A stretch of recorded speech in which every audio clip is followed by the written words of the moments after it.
So one thing I want to point out, this is actually Facebook. I do give Facebook a hard time on privacy issues, but there's no doubt that this is the ultimate ad tech stock. If you could go back in time in terms of how much gains it had in such a short period of time, no doubt at all as to what ad tech stock I would have wanted to own if I could go back in a time machine and own it for, whatever that was, 8-year period.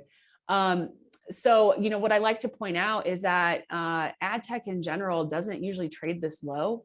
The far majority of, you pick one, just close your eyes and pick one out of a hat on ad tech, and they're all trading at that 3, 4, 5 level. And that's just not normal at all for ad tech. So when you look at these valuations, they could easily move 200 to 300%, and they would be back to the average valuations that these companies have traditionally held through rising rate environments. And other periods of macro doubt, even then ad tech tends to hold up well because it's so cash efficient. I believe everything that's going on with ad tech is transient. It's coming from all angles. It's hard to keep track of. But I do want to point out that there's a lot of room in these valuations. So if we start to see some of this return to growth, I actually was on an interview yesterday on Netflix, and I made this point that this company, if they're able to go back to 1 million, subscriber growth next quarter, and they're guiding all of this growth in their free cash flow, which is impressive right now. There's a lot of prejudices against Netflix and their free cash flow, but if you go and look at their bottom line on free cash flow, it's absolutely phenomenal.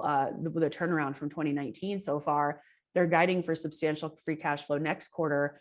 My point being, they're trading at a 10-year historic low. So the minute we get a return to growth, these valuations are simply too low.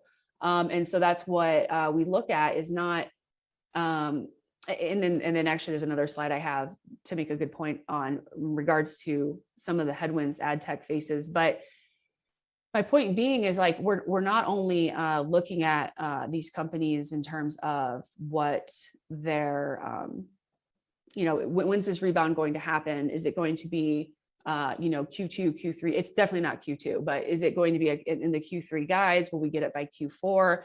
Whenever we get it, I think the message I really want our members to understand is we are trading way too low.